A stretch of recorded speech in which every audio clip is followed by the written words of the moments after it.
What's up guys, it's RagesSorrow here, and welcome to my ultimate Frost Dragon guide for the EoC. In this guide I'll be showing you the most effective and most efficient ways to kill Frost Dragons with melee in the evolution of combat. The requirements are not too high, and the gear can be adjusted to your levels. On screen now you'll see some basic information about the Frost Dragons.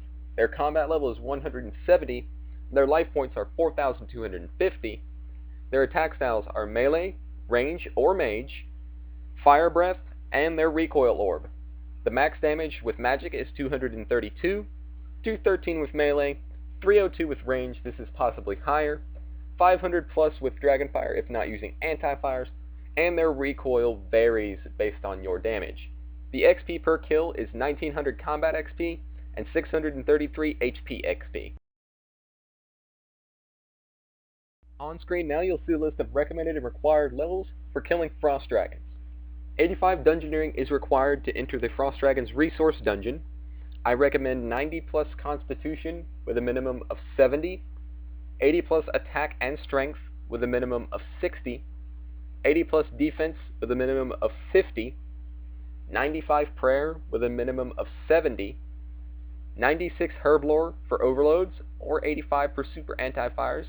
These are highly recommended. 96 summoning for a pack yak, or 52 summoning for a terror bird. These are also highly recommended.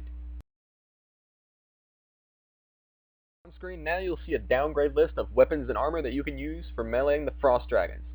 Always remember to use the best weapons and armor available to your levels, or that you're able to afford, such as if you cannot afford Torva, then Bandos and the Barrow's gear are always a good second choice. On screen now you'll see an example setup inventory that you can use if you plan on killing the Frost Dragons while using dual-wielded melee weapons. Please note that this method does require you to have 85 Herblore for super anti-fires, as these are the only things that are going to be protecting you from the dragon's fire breath. In addition to that, if you do not have 96 summoning, then feel free to leave the summoning potions out by making room for more food or more prayer potions, depending on which one you need. In addition to this example setup inventory, I'll be giving you guys a example combat bar that you can use to optimize your amount of kills and get you the most profit per hour when killing Frost Dragons. Your first ability will be Slice, your second ability, Punish, your third ability, Havoc, fourth ability, Decimate, fifth ability, Fury, sixth ability, Sever, seventh ability, Flurry, 8th ability, Overpower, and the last 3 spots will be occupied by your Familiar, if you are using a yak, your prayer potions, and your food. On screen now you'll see an example setup inventory that you can use if you plan on killing Frost Dragons using a two-handed melee weapon such as a spear, a maul, or a god sword. This setup is pretty much the same as the previous one. You do need 85 Herblore for super anti-fires. The only thing that's really different is the versatility of this setup and the combat bar. So let's go ahead and get into the combat bar first. Your first ability will be Slice, second will be Punish, third will be Smash, fourth will be Cleave, fifth will be Sever, sixth will be Fury, seventh will be Assault, eighth will be Hurricane, ninth will be Quake, and the last 3 will be your Familiar, your prayer potion, and your food. Now, the versatility of this setup is actually very unique, as you don't need to use Varix or the Zamorakian spear for that matter. You can use a lower grade spear if you do not have the attack requirement to use it.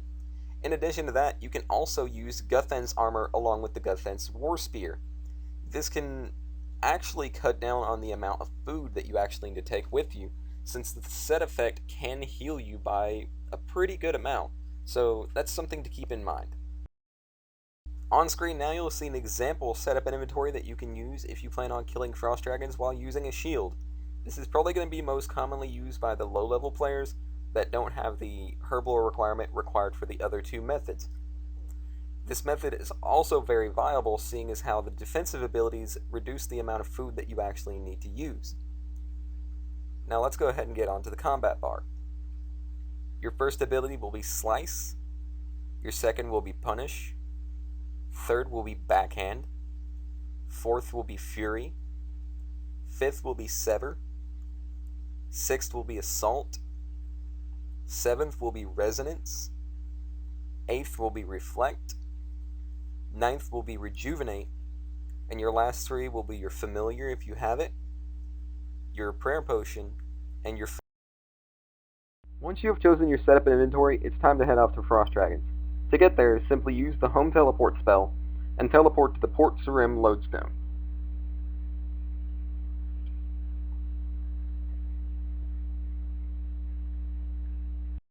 Once you arrive, you need to start heading towards the south. It is a good thing to note that there is a summoning obelisk as well as a prayer altar, so if you are using something such as a terror bird or a war tortoise, then you can recharge your summoning points as well as your prayer on the way back after banking. Once you make it to the trap door, you need to head down inside and simply follow the path.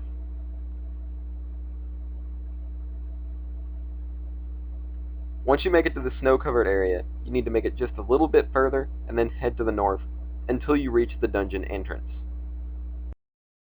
Alright guys, this is the part of the guide you've all been waiting for.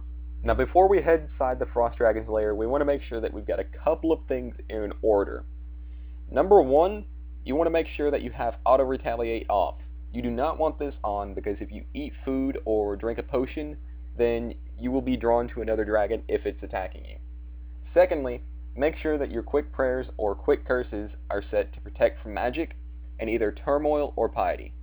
Once you do that, drink your overload if you brought it, drink your prayer renewal if you brought it, and drink your anti-fire, and then head inside. Now, once inside, you'll have to decide whether you want to use the north or south area. Since the north area looks a little bit clearer, we're going to go ahead and head up here.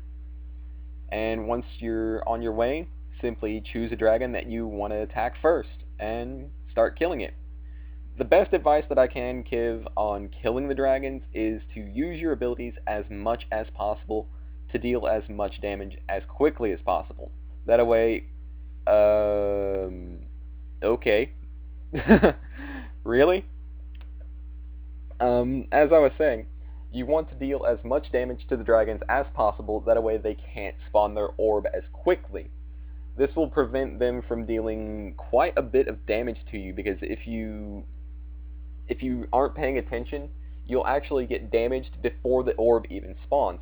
So you have to really, really pay attention to the dragons in order to keep from wasting any supplies or anything like that. Now, as for killing based on yak versus tortoise or spirit terror bird, it's pretty much the same. You're just going to have to be banking quite a bit more if you're using a terror bird or a tortoise, because you're not able to directly send the items back to your bank. But that's pretty much all I have for this guide, guys. It's pretty simple on the kills. Kill them as fast as possible, that way the orb doesn't spawn. You might get unlucky and get, something like this, but, that's just the way that goes. But, other than that, guys, I've been RagesSorrow. I hope you enjoyed this guide. If you did, and you enjoyed that nice little visage drop, then feel free to leave a like rating. If you're new around here, then feel free to subscribe to my channel, and you won't miss any more guides or videos from me. But, other than that, guys, I've been RagesSorrow, and as always, peace.